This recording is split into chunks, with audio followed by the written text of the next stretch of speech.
శ్రీ గురుభ్యో నమః.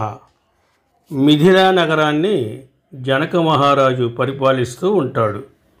ప్రజారంజకంగా ఆయన పాలన సాగుతూ ఉంటుంది. మిథిలలో ఎలాంటి మోసాలకు ద్వేషాలకు తావు లేకుండా ప్రజలంతా సుఖ సంతోషాలతో జీవిస్తూ ఉంటారు. ఒకసారి జనక మహారాజు శాస్త్ర విధిని అనుసరించి నాగలి పట్టుకుని భూమిని దున్నుతూ ఉంటాడు. ఆ సమయంలో నేల లోపల ఏదో అడ్డు తగలడంతో ఎద్దులు ఆగిపోతాయి.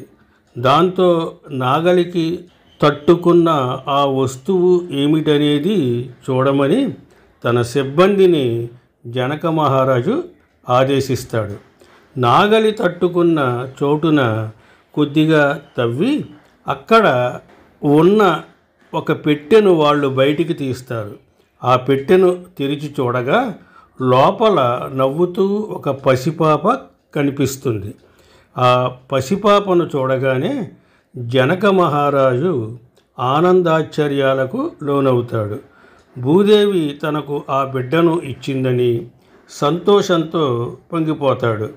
నాగేటి చాలులో దొరికిన ఆ బిడ్డకు సీత అని నామకరణం చేస్తారు. ఆ పసిబిడ్డను ఎత్తుకుని తన భవనానికి చేరుకుంటాడు. అయోనిజగా ఆవిర్భవించిన ఆ బిడ్డను ఆయన అల్లారు ముద్దుగా చూసుకుంటూ ఉంటాడు. సీత ఆటపాటలతోనే జనక మహారాజుకు తెల్లారుతూ ఉంటుంది, పొద్దుపోతూ ఉంటుంది. ఎప్పుడూ తన స్నేహితులతో కలిసి సీత అంతఃపురంలో సరదాగా సంతోషంగా గడుపుతూ ఉంటుంది. ఆమె ఎదుగుతున్న కొద్దీ మహా సౌందర్య రాశిగా మారుతూ ఉంటుంది.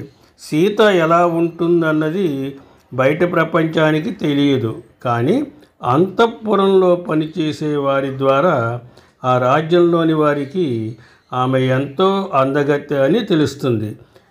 అదే విషయం సరిహద్దులు దాటేసి వెళుతుంది. అలా సీత అందచందాలను గురించిన విషయం ఆయా రాజ్యాలకు చెందిన రాజుల చర్చల్లోనూ వస్తూ ఉంటుంది. ఒకసారి సీత తన స్నేహితులతో కలిసి బంతి ఆట ఆడుతూ ఉంటుంది. ఆ సమయంలో ఒక పొడవైన బల్ల కిందకి ఆ బంతి వెళుతుంది. ఆ బంతి కోసం చాలా తేలికగా ఆమె ఆ బల్లను పక్కకు జరుపుతుంది. అది సామాన్యమైన బల్ల కాదు, శివధనుస్సు ఉంచబడిన బల్ల. ఆ బల్లను పక్కకి జరపడానికి అరడజన మంది అవసరమవుతారు. అలాంటి బల్లను సీత చాలా తేలికగా జరపడం చూసిన జనక మహారాజు ఆశ్చర్యపోతాడు. ఆ శివధనస్సును ఎక్కుపెట్టిన వీరుడికి సీతను ఇచ్చి వివాహం చేస్తానని స్వయంవరాన్ని ప్రకటిస్తాడు. స్వస్తి, శుభమస్తు.